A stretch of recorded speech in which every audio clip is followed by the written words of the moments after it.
New details tonight in the double murder case involving two adopted kids in Fayetteville. Avante Devin, the woman accused of murdering the children, enlisted an acquaintance to pose as her son after his death. It's what CBS 17 is learning from newly obtained court documents. CBS 17's Judith Retana joins us now. Judith, you and I are seatmates, basically. We sit next to each other in the newsroom, and I know firsthand how hard this was for you to read through and difficult it is to process the extremes we see now. Right. Well, it's not only, a really convoluted, complicated story. It's also just heartbreaking when you think about the other children who were also in the home. What we're learning today is that police say Avante Devin went far to cover up the deaths of her adopted children, Blake and London Devin. Not only did she enlist an acquaintance, but police say she had her children help too.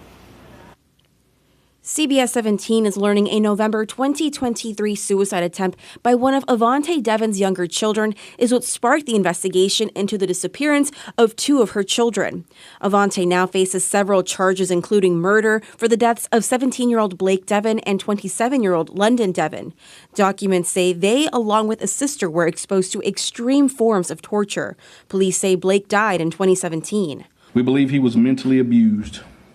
He was physically starved, and his body could no longer take the inhumane treatment. Warrants say Avante forced her children to buy tools to dismember and burn Blake's remains. The family then moved to a new home in June 2019. At this time, police say one of Avante's daughters ran away, but later came back and inquired about London's whereabouts. While documents say Avante initially lied to her daughter, she became nervous about social services visits following the suicide attempt of one of her children. Warrants show Avante admitted to her daughter London was dead.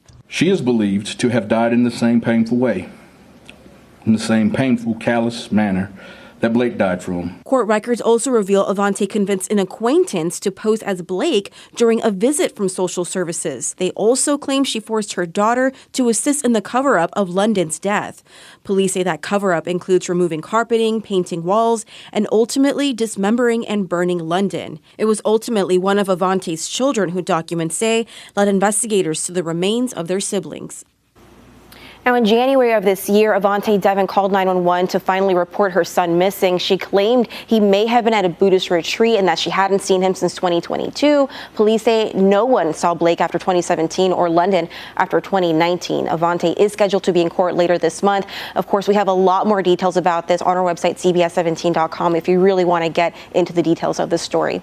But for now, Judith Retana, CBS 17 News. Judith, thanks. It just feels like it gets worse and worse the more details we learn about this case. It does, and you have to think about the other adopted children. Yeah, right. And the psychological impact of this. It's just awful. Awful all the way around. Thank you again.